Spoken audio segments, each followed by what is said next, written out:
I'm Al McFarlane. Welcome to the Friday edition of Conversations with Al McFarlane. Glad to be here and glad to have you along. We expect a lively, robust conversation. General theme today is going to be uh, how we navigate the holidays in general. I mean, this is a time of stress, and what do we do with holiday gathering tomorrow, Juneteenth, 4th of July is coming up, family reunions season upon us. And so we want to have members of the Healing Circle, our colleagues from the African American Child Wellness Institute, our partners in the Healing Circle, to lead us and engage us in a conversation around the theme of stress and navigating the holidays. And the subtext for that is what are we do about violence against children and by children? What do we do about safety in our community right now? I'm Al McFarlane. Thank you for being here. Before I start and bring on Zoe Severson and Tananye to talk about the topic that I mentioned, I want to take a second to talk about Juneteenth. And I got a press release. In fact, I did an interview yesterday afternoon with U.S. Senator from Minnesota, Tina Smith, and it acknowledged that legislation that she led, a bill that she led in the U.S. Senate, was passed into law, signed into law yesterday by President Biden. I think it was yesterday, might have been the day before yesterday. It was Thursday. And the press release I have says Senator Tina Smith Thursday was at the White House to witness President Biden sign into law her legislation to commemorate Juneteenth as a federal holiday. The Juneteenth National Independence Day Act, led by Senator Smith and her colleagues, Senator Edward Markey, who's a Democrat from Massachusetts, Senator Cory Booker, Democrat from New Jersey, Senator Raphael Warnock, Democrat from Georgia, and Senator John Cornyn, Republican, Texas, passed the Senate unanimously on Tuesday, and the identical House measure led by U.S. Representative Sheila Jackson Lee of Texas was passed on Wednesday. And quoting her, she said, "The end of slavery in the United States is a critical milestone in our country's history. I fought to make Juneteenth a federal holiday because it's important to mark it as a day of celebration, reflection, and rededication to the cause of racial justice in this country." She went on to say, "I am forever grateful to the generations of activists who made this possible. In particular, I want to thank Ms. Opal Lee, who at 89 years old walked halfway across the country to raise support for Juneteenth as a federal holiday." Finally, she said, "This law is an important step, but we have much further to go on the path towards justice.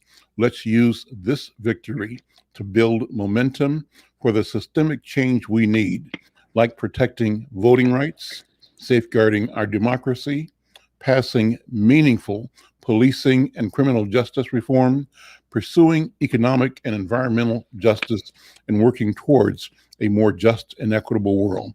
So Juneteenth, observed on June 19th, commemorates the end of slavery in the United States and is known as Emancipation Day, Jubilee Day, or Juneteenth Independence Day.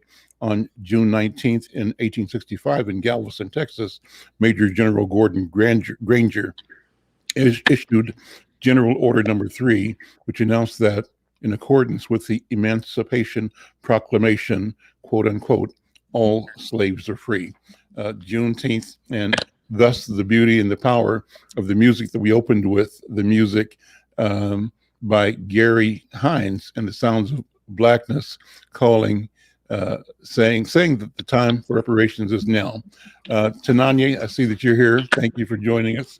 So let me start, and I'm going to ask you, Zoe, to open up by explaining the Healing Circle process, because others will join us. We got a protocol here that we want to develop experience with as we go. So Zoe Severson, good afternoon. How you doing, my friend? Good afternoon. How are you doing?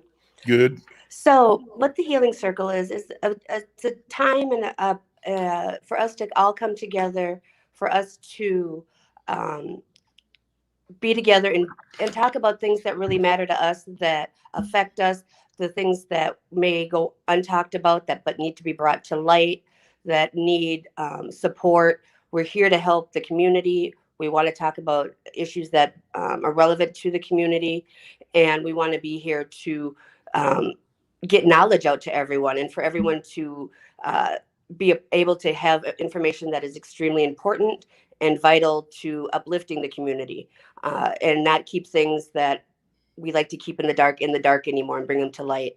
So we typically have several different people on the Healing Circle. We have a talking stick that we like to use, a theoretical kind of talking stick that we pass along to each other so that no one gets talked over. And we use that as a way just to give respect and to let each person have the time that they need to say what they need to say. Well, before we begin, let me once again acknowledge and thank Tananya Hurd, who is acting as a co-host today with you and me, Zoe, and also acknowledge Brenda Lau Gray, who's part of the Insight team. And documenting these conversations. I did see Lily Rankin pop in for a second, so maybe she's having trouble connecting, but I expect that she'll be joining the program. And I've invited a couple of other people who might be joining the program today as well. But if that doesn't materialize, we are in position to have a meaningful, fruitful, and robust conversation.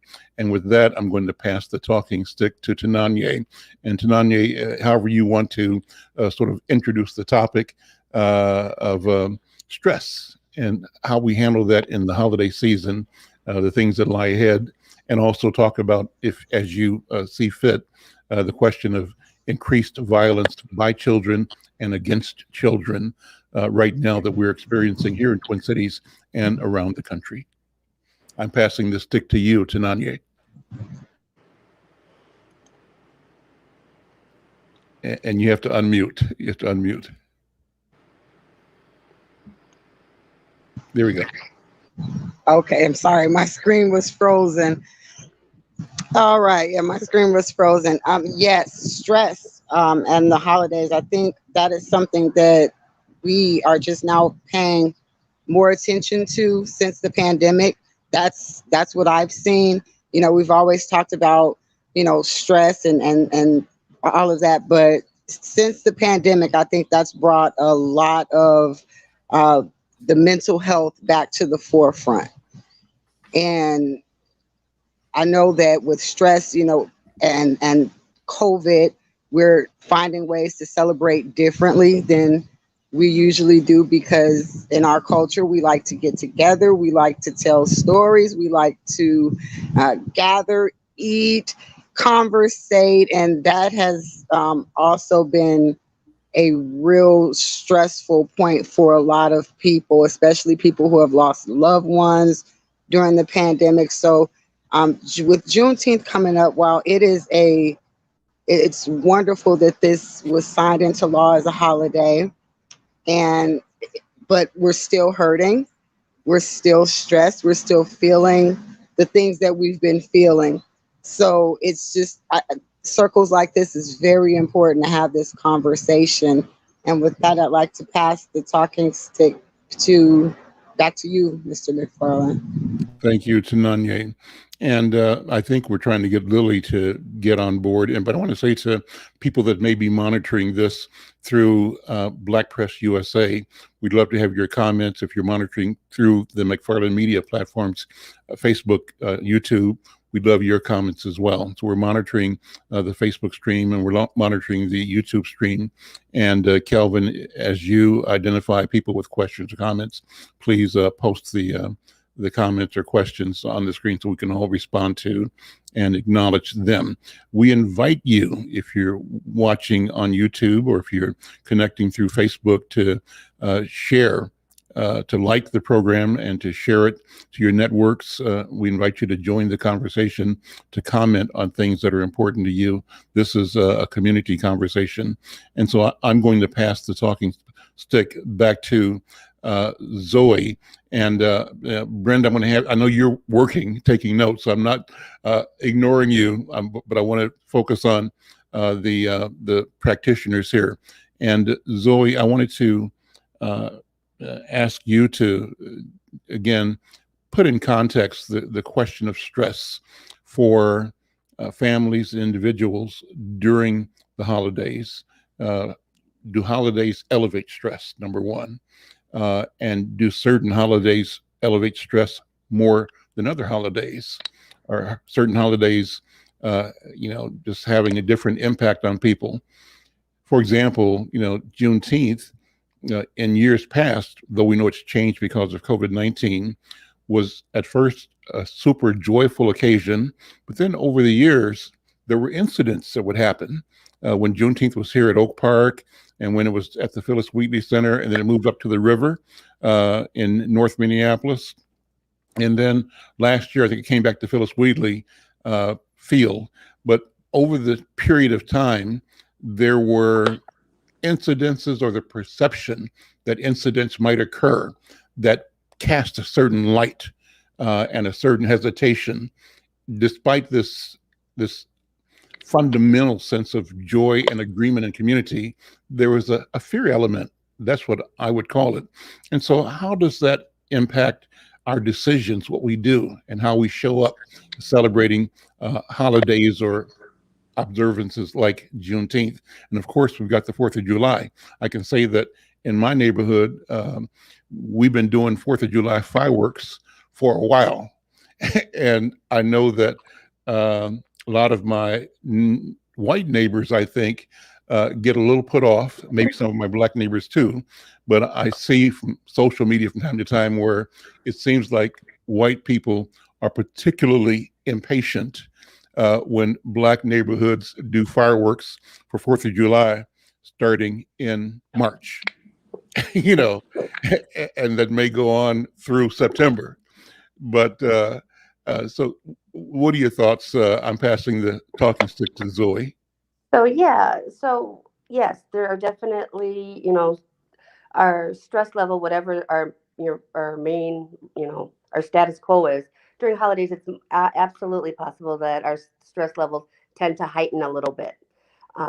Especially, I think, talking specifically about Juneteenth and let's say 4th of July, when the heat is also higher and we are maybe not having air conditioning, and we are cooking hot, cooking outside, and drinking maybe potentially more. All those things that maybe we keep kind of on the down low that we can kind of handle sometimes kind of start to creep up. And those things that may bother us may also creep up, and our mouths may start to go a little bit more freely. And we get a little more in trouble with, different family members, and then it becomes not so fun. As far as like the fireworks and the fear factor, I think right now, because we have had so many violent things going on and so many shootings, especially of children, and these are events that children are all around, fireworks are extremely triggering for many people. And that's extremely, it's not helpful for any of us to have that kind of fear, adrenaline kind of rushing through our veins, and um, not being able to enjoy. So I really encourage us all to take a deep breath. One, to know our neighbors as much as possible, know who's in our community, know what's going on, develop plans of action to keep each other safe, to keep each other aware, but also to remember to take time as far as helping yourself bring that stress down. Monitor how much you're drinking. Try not to drink too much. Enjoy yourself, sure, but not drink to excess. To do periods of quiet time. It doesn't have to be so-called prayer or meditation, but just taking time to be quiet is really helpful, and it brings down the stress levels that we often have. When you're having problems with family members or friends, take a step away and take a breather kind of thing. Excuse yourself from the situation, and so you can focus and recompose yourself. Fireworks for many people, I'm going to go back to, is extremely triggering, especially for our veterans. That's always something that I hold dear to my heart, that we need to be mindful and aware and check in on our veterans as far as if they've seen combat or been near explosives and things like that. Fireworks can be really triggering, and they may not even always know that they've been triggered. And so to just check on them, you don't have to be like super pushy about it because they may not like that either. But just to be aware that be mindful about where you're putting off your fireworks and letting them know if you are going to be doing fireworks that you're setting them off, because that in itself can be helpful. Because like any of us, when you're startled, that's no fun, and Mm. their startle reaction is much lower than the average person when they've been in that kind of situation. So I want to make sure that that gets out there, that if you're going to do fireworks, if you're doing them in your neighborhood and you know you have veterans, give them a heads up that you're going to be doing fireworks at this time from this time, because they're also very aware of the different violence that's going on in some of our communities. And they're also listening for that as well. And those sounds are very different, but they're still very similar at the same time. But so that's kind of what I'm thinking right now. And I'm passing the stick to Tananya. As far as children, how do the children kind of Thank you, run Zoe. into that? Um, I to-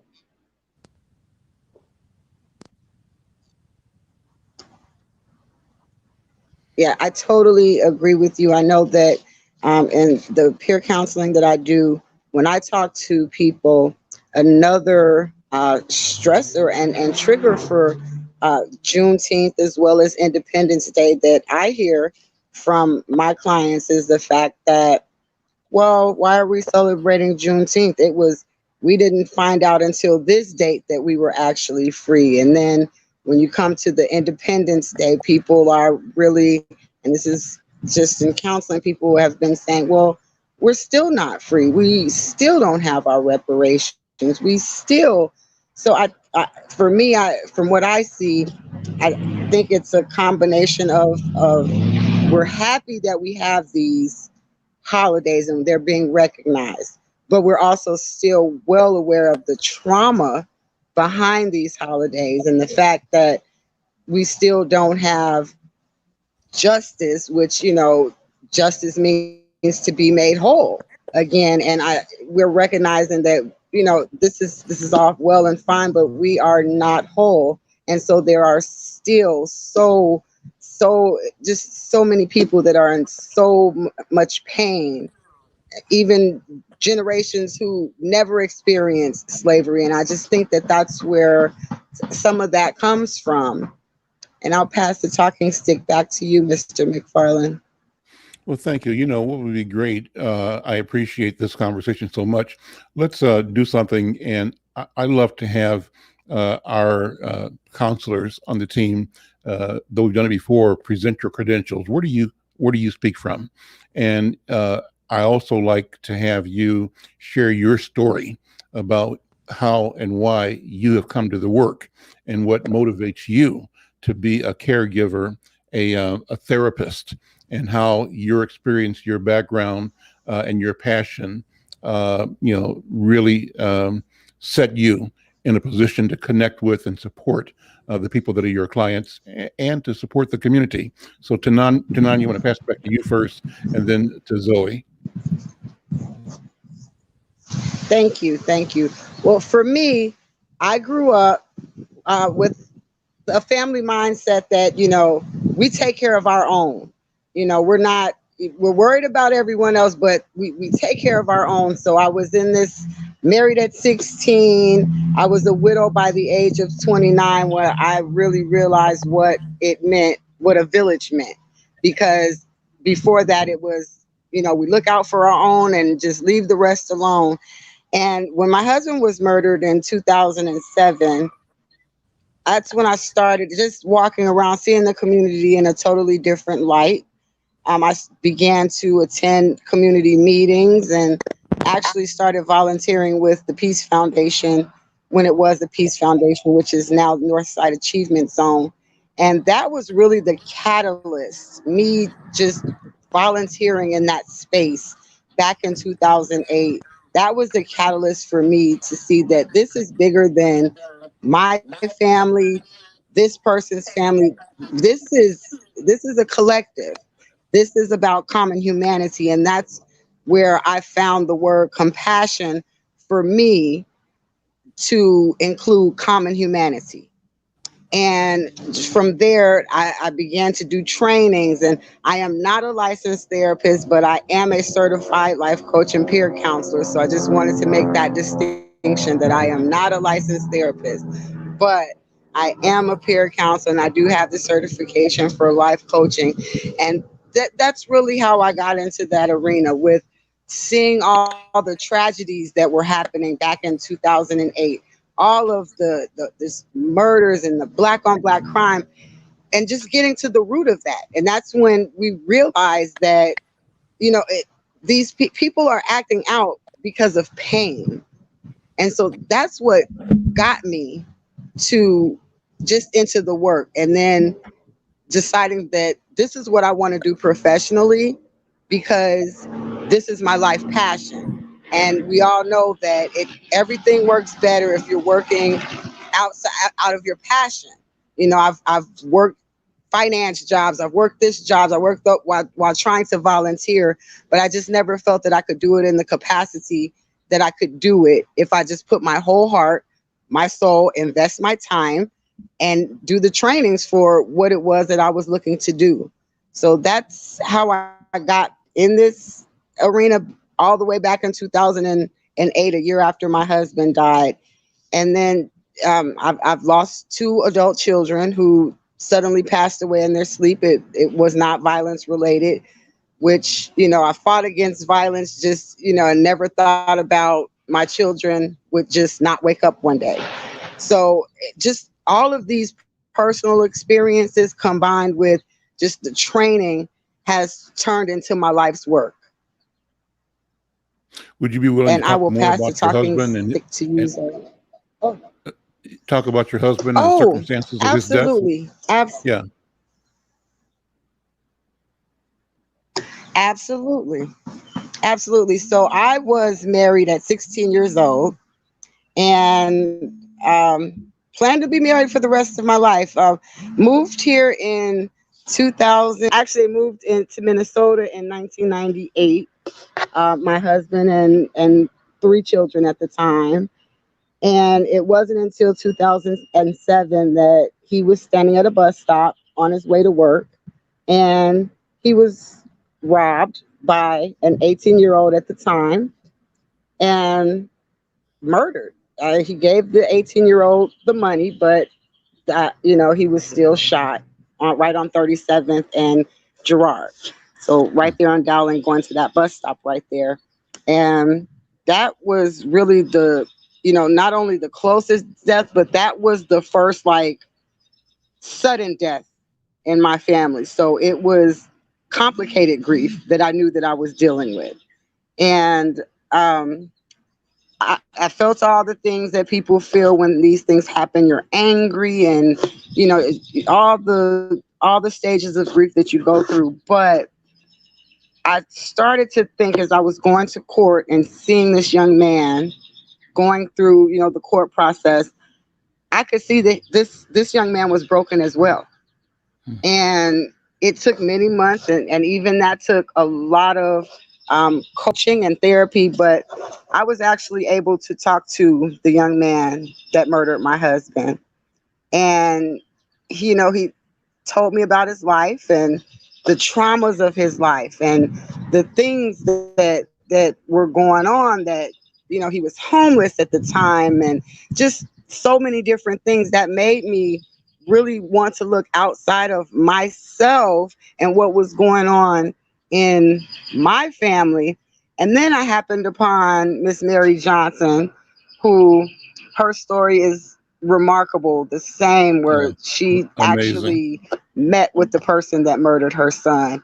And to me, that was so inspiring, and that made me really look at things from a totally different perspective, because hurting people hurt people.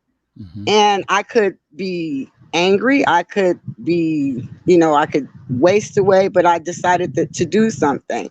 And I did that partly, and when I say partly, this is probably the most significant reason why I've tried to look at the flip side of things, is because that's how my husband was. Mm-hmm. He was just a generous person. He would talk to any and everyone. He would make conversation.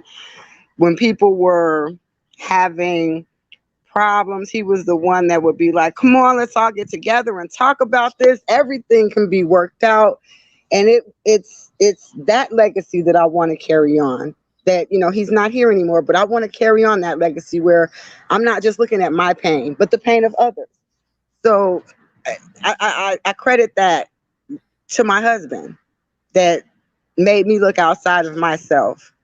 And us being so young and him just having that knowledge and just always just having that just openness to everyone from such a young age, that will forever be in my heart, just with my husband, because he is the one that had me look at other people's issues, not just my own. What's going on in other people's lives? And that's the most beautiful thing to me, about my husband. And I can pass the talking stick to you, Zoe. Thank you. Well, a couple more questions. One is, what time of day did this incident that with the young man where he killed your husband? When did it happen? He was waiting on a bus before work, after work. When did it happen? That's number one. And then, under what circumstance did you meet and have a chance to talk to this young man sometime afterwards, after the court and after the trial and things like that? So, would you mind sharing on either of those points or both?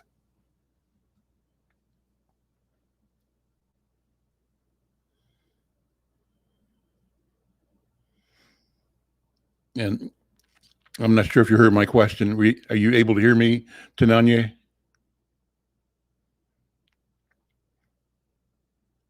Yeah, Zoe and Brenda, are you guys hearing me at all or not? Do you know? You are? Yeah. I don't think Tananya heard my last question. Well, maybe she'll get it and come back. Zoe, let's go to you. Let me pass the talking stick to you. And you tell your story. Tell your story. I think I so appreciate Tananya saying what she said, because it's revealing, and it touches all of us, because we all have tragedy at one level or another in our lives, and we all have to find the path to healing, right? And my impression, I'm only a journalist. I'm just an observer. I have no other credentials, but my impression as a journalist is that she has discovered a pathway to making sense of the senseless, right? And finding a way to heal out of the most intense and unrelenting pain. And so I'm just grateful that her experience has brought her this far, and grateful to her for her being able to and willing to share that story. I think that testimony is healing in itself. Zoe, tell your story. Yeah, so first off, Nanny's definitely living up, doing wonderful by her husband. It's clear she does great And work. I need you to lean into your microphone a little bit more, because There we go. Are we there? yeah, Good? yes, we are. All right.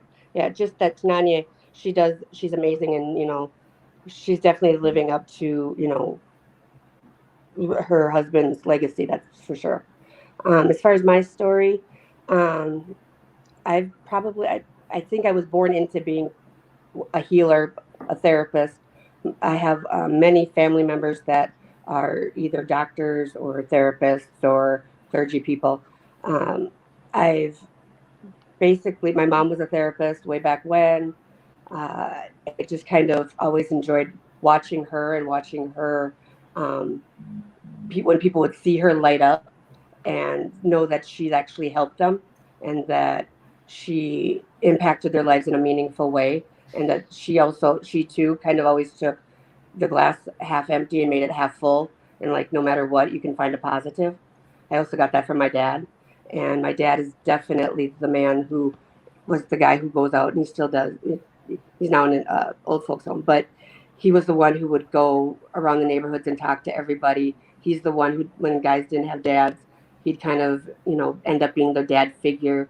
And I realized that that's important, and that that's a way that you can help community, and that's a way to bring healing, even if it seems really small and insignificant. Mm-hmm. That it really does end up being something quite major when it's 20, 30 years down the road and someone says, oh, I knew your dad, he helped me do this. Or I knew your mom, she helped me through a really hard time with my parents. And I've taken that and I've taken it to heart. And I love the career that I'm in. I love helping people that are struggling, helping them find ways to turn that negativity into power, into strength, into a story, not so much a label of negativity, but something that they've gone through, that they've lived through, and they can now use as a badge of honor. We all have scars. We all have issues that we've dealt with. I think it's the way that we kind of perceive them and how we lay them out there that helps us get through or don't get through the issue. I myself have a genetic disease called cystic fibrosis, and I was diagnosed with that at birth. At the time when I was born, and that's no longer the case, when I was born, they said that I probably wouldn't make it to 18. I'm now way past 18, and as my dad would say, I'm still kicking. And I think that has also been a gift that my parents gave me, that they said never give up, always keep striving, always look for the positive. Just because X, Y, and Z says this is your path doesn't mean that has to be your path. So I'm always kind of looking outside of the box and going against what they say, whoever they are, and finding my own way, and knowing that if I have the drive, I have the want, I have the passion, and a little bit of luck, no doubt, I can get there and I can achieve that. Um, so I use that with my clients, and I show up for my clients as much as I can, in a very real, authentic way. Some people say I'm a little direct and a little I can be more direct than some people sometimes like, but I'm also very much a Midwestern girl, don't get me wrong. Yeah, so that's kind of my story. And I'll pass the stick to Brenda, I guess, since Tananya's not back. Brenda, go ahead.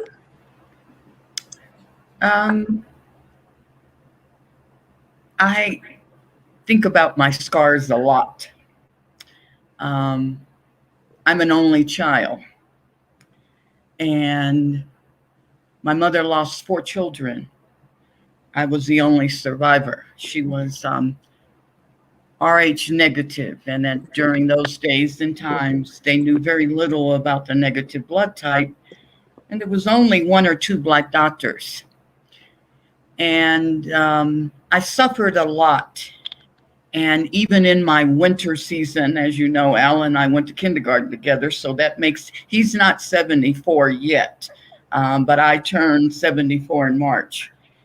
And I'm finding that I'm really struggling. A friend of mine just told me about an hour ago, she said, Brenda, you got to get help because you can't deal with this by yourself. My children are, my daughters are in LA. And I think COVID kind of brought it to my attention to the fact of just how alone I was. And being a divorcee and raising 2 children alone, and both of them were athletes. And I think I just wrote an article about how it was as a parent. I was teaching one of the top curriculums in high school, International Baccalaureate. My daughter was playing basketball, running track, and my other daughter was playing tennis. And I had to be in all of those circles, and there was never any time for me. But it was my responsibility to be there for my children, because I watched as my students did without so many things, and I didn't want my daughters to do the same. So I have come to the conclusion that I do have to find therapy. And unfortunately, unfortunately, I live in a city that does not have, I live in Santa Fe, New Mexico, in the mountains. And I've been coming to Santa Fe since I was 6 years old, and I fell in love with the city.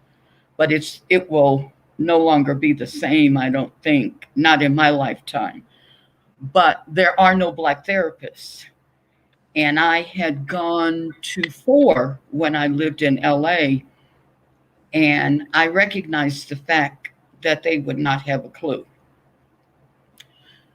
So that's my task now, is to work through this pain of aloneness. And I've watched a couple of my friends leave this world that I didn't, expect. So I was dealing with that. But my faith has kept me balanced. And I find that when it gets too hard, I have a place to go. And Dr. B taught me that when I first met her online. I haven't met her personally, but I kept telling her, you just don't know how much you have helped me when, she's so powerful in how she presents our ancestry and the strength and the resilience that we have. And then when Al and I interviewed a minister, Dr. Sarais, from Somerset, New Jersey, and he just blew both of us away. The only thing we could say at the end of the interview was phenomenal. But even from him, I was able to grab so much strength in what and insight as to what I should be doing. And of course, my writing helps. It's so cathartic. And I so appreciate it because I think I would be lost at this particular point. I haven't seen my daughters in 3 years, but it's been because of COVID. It's so many different things. But I'm so appreciative to Dr. B. And I'm so appreciative to learning from all of our guests about how we as Black people have so much depth in resilience and strength. And we have to hold on to that because I'm very concerned about our children, what's going to happen when they go back to school in September, how strong parents can be in order to lift themselves up and also be there for their own children. So that's where I am. There's my friend. So I just paid you a compliment, lady, and I truly, truly appreciate all of the guidance that you have given. You just will never know. So anyway, I'm going to pass it to you if that's okay, to Al. That's fine. Absolutely. So I'm assuming you're talking about me. I didn't know I was actually seen in the studio, but I'm glad that I had on some lipstick today. Well, we're glad to see you. I've Good, heard Dr. a B. powerful conversation about healing. And the thing that I was thinking about and wanted to just say from my heart is how that healing, when we heal others around us. And it's not an action that we have to deliberately take. When you bring a well spirit or a healing and loving spirit into any space, darkness has to move for the light. Hate has to move for the love. They just have to scoot over because there's not enough space for that much love and respect and trust to exist in the world where there's darkness. It removes it, it shatters it.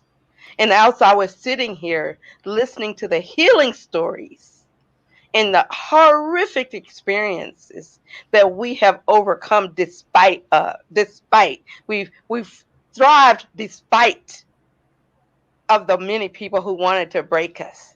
I just kept remembering that we are truly divine. We are God's legs and heart and hands on this earth.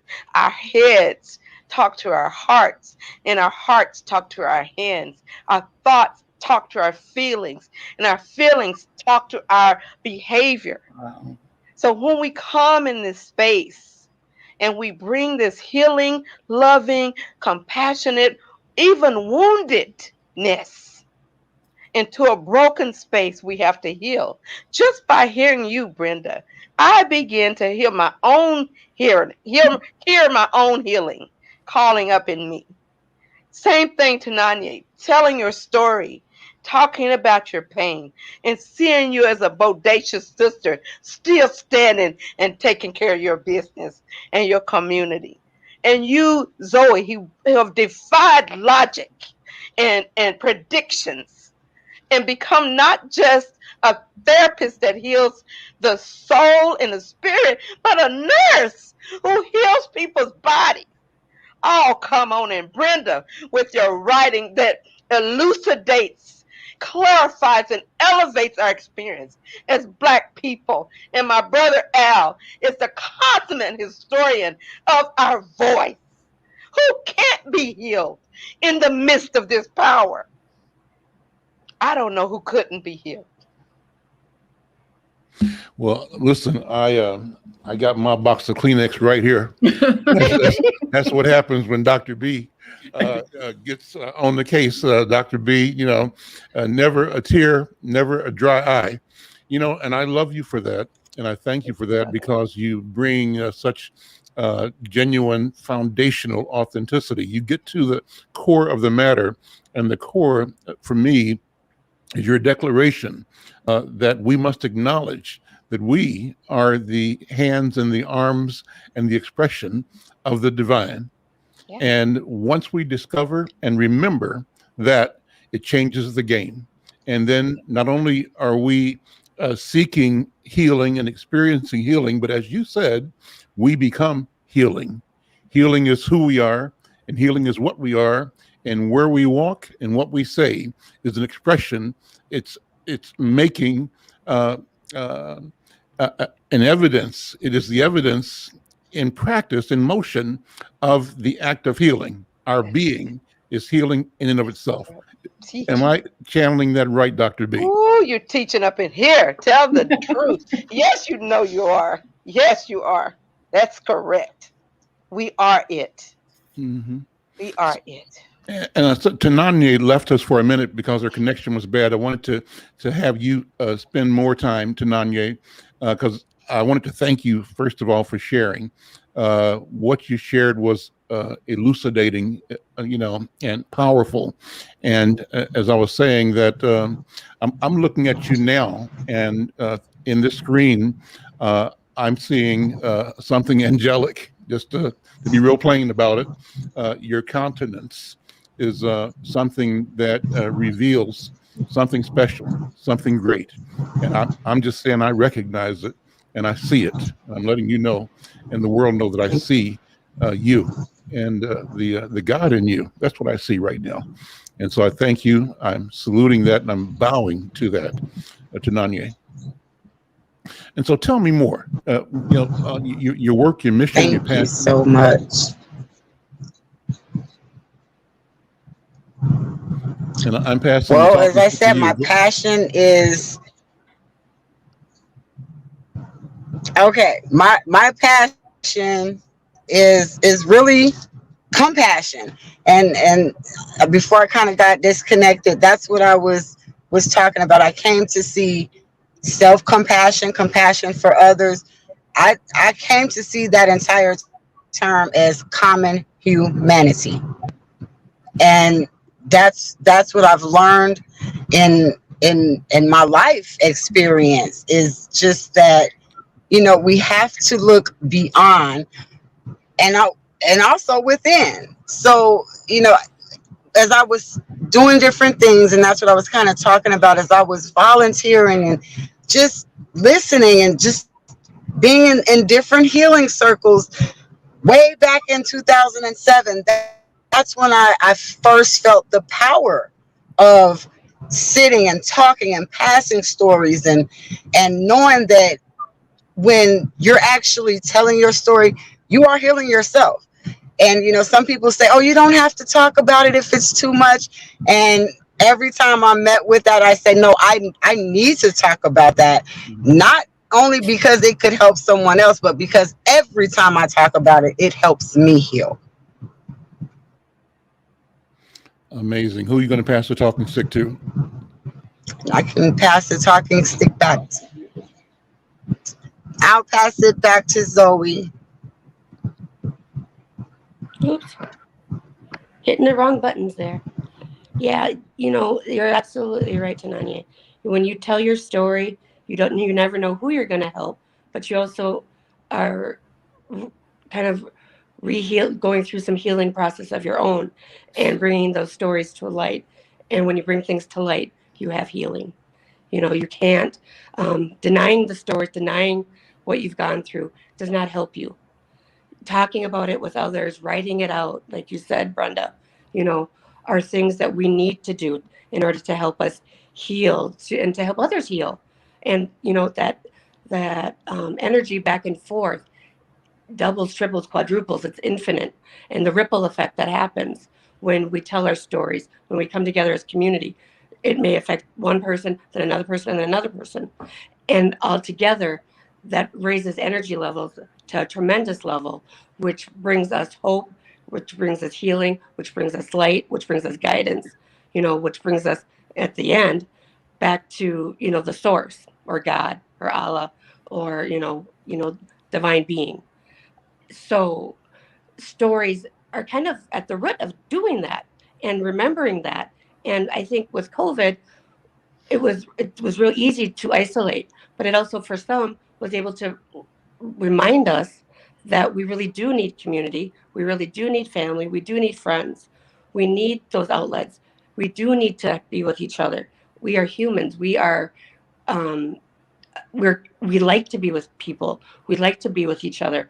And COVID made us not be able to be with people. So I think now we're like, oh wait, maybe we can put down our devices a little bit here, and we can really show up and not, have dinner and really actually put down our phones and actually connect with each other and be together and hear each other's stories and hear about the day. And just because it's a little thing doesn't mean it's not helping somebody, doesn't mean that it's not, relieving some stress. It's important. You're important. And people need to remember that no matter how dire your situation, no matter how insignificant you think it is or think you are, you're not. And you need to, connect with others and be heard. And it's your right to be heard and to be loved and to be cared for. And yeah, I just want people to know that tell your stories, be with community, be with friends, reach out, like I said, especially this weekend, to your community. Try to remember the good things that are going on.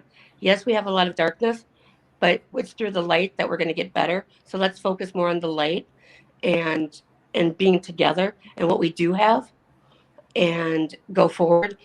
And remember that the veterans out there, remind them about those fireworks if you're doing them nearby, and check on your veterans. Check on those that may have PTSD, that may have the startle effect kind of thing going on, shell shock, whatever you'd like to term it, to make sure that they're safe and that they're doing okay. And I'll pass it back to Mr. Al McFarlane.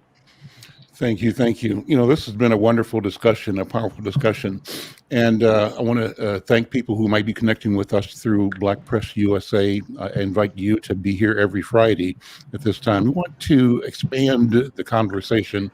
And if you have particular expertise or not, but want to connect with the spirit of this conversation, reach out to us and we can get you and your voice and your point of view involved in this healing circle, this conversation. My email, the easy one, is al@insightnews.com. So if you got a minute, you want to connect with me, al@insightnews.com, and we'll try to bring you into the conversation. And the same thing goes for those who are listening on the McFarlane Media Interest social media platforms, our Facebook and YouTube channel. We want to connect to you. Well, the one big story right now, as of yesterday, Dr. B, and I'll say this big story in the context of the George Floyd story being big and not going away, the COVID-19 story being big and not going away, the violence, the gunfighting, gun shooting, the loss of children, to gun violence being big and not going away. But the other big story right now is the story about Juneteenth being declared a national holiday. And I wanted to particularly ask you, Dr. B, as a Texan, I believe, to talk about what this can mean and should mean. How do we use this historical memory to advance the question, the notion of dignity, of humanity, of democracy, of equity, and of not forgetting? I think it's about never forgetting. I want to say one more thing too, before I pass the stick to you, Dr. B. I had a chance at a clinic yesterday. I was going for some blood work after a visit with my doctor, and told the young lady who was doing that I was a journalist and a writer and owned Insight News, et cetera, et cetera. Said, well, do you cover North Minneapolis? I said, yes. Well, she was the stepmother of one of the children that was killed, one of the two girls, the 6-year-old, I think, and an 8-year-old. And I know the 6-year-old was KG's grandchild, and the other child, and I don't have the name right now in front of me, but she was that child's stepmom. And just like that, we're connected. Yes, we reported on it, but here's a person who's experiencing, through her husband in particular, in her own household, this violence that has affected her. That's one thing. The second thing is, I want to, in case he's on, before the call happened today, I got a call from a cousin of mine that I've never met in person, but I love him dearly. His name is George, who called me from Florida just to check in. And George Hudson is probably my senior by several years, but he's a Jamaican. And when I met him the first time online, he told me a story of seeing my father when he and my father were kids up in the hills in Jamaica, up in the Blue Mountains in Jamaica. So this whole thing of connecting with family means something. Connecting means something. And I was talking to him about the reason I love the genealogy so much is that I believe that it's valuable that we reconnect and that we know our roots. And it's like the prophet Ezekiel said when he was standing and asking the Lord, can these dry bones live again? And he was commanded to speak to them, and they were able to reconnect and create a new man, a new woman, a new people. And I think that's where we are right now. And I think DNA and technology are going to be the evidence of the prophetic nature of that statement, that story. So Dr. B, I'm going to pass the talking stick to you to wrap this up and make it all make sense. Thank you so much for your visionary leadership and the way that you share your narrative and our own, and you just elevate it to such a high level of humanity and respect and love. And as I think about Juneteenth, I am from Texas. I was born in Texas, and this whole week, I was just thinking about being that little black girl in that at the old settlers parade, looking at a bathroom that said white and one that said colored. And I remember running to that colored bathroom and it being, thinking it was going to be pink and green and yellow and orange, and getting there and it's white, and coming back and tell my mama that those people lied, that bathroom was not colored. And seeing that same day the water fountain that said white and colored, and the little white girl going to the fountain, turning it, expecting to get colored water. Before she got to turn the sprocket, her mother grabbed her hands and said, you can't drink from that colored water fountain. And she had a fit because she wanted the color water. She wanted that color water. And I went and turned it, and it was clear. In the day that I remember being black. I also remember going to the movie theater, and all the black kids went up to the balcony, and I thought it was by choice. It wasn't for years later that I realized that that was Jim Crow. We couldn't sit downstairs. And so I think about Juneteenth and remember that none of us will be free unless all of us are free. No one will be free until all black boys and girls can jog down the street without being killed. Whether they have Skittles or hoodies on, whatever they are doing, that they be safe.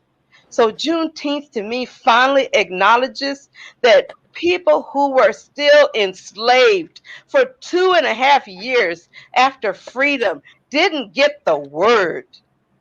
So now we need to save ourselves and share the word that we have been free. We have been freed, and we have to fight for our freedom every day. And starting, like they say, the ruin of a nation begins in the home of its people. Let's free ourselves Yes. in our homes and in our community by loving each other. Loving each other like brothers and sisters. Remember, we have a common place, and gangs have no place to bring darkness. Guns have no place for their darkness. Let's shine our light of love, not just in words, but in actions. So that is what Juneteenth means to me. I'm going to have my moon pie, my big red, my barbecue, and my fried chicken, just like the best of them. But we got to remember where it came from. With that, I want to say thank you to one and all. This has been a wonderful, I call it robust conversation. I'm Al McFarlane. I'm going to close with the music we started with, and that's the tune by the phenomenal Sounds of Blackness, led by Gary Dennis Hines, Time for Reparations. And we'll see you next time.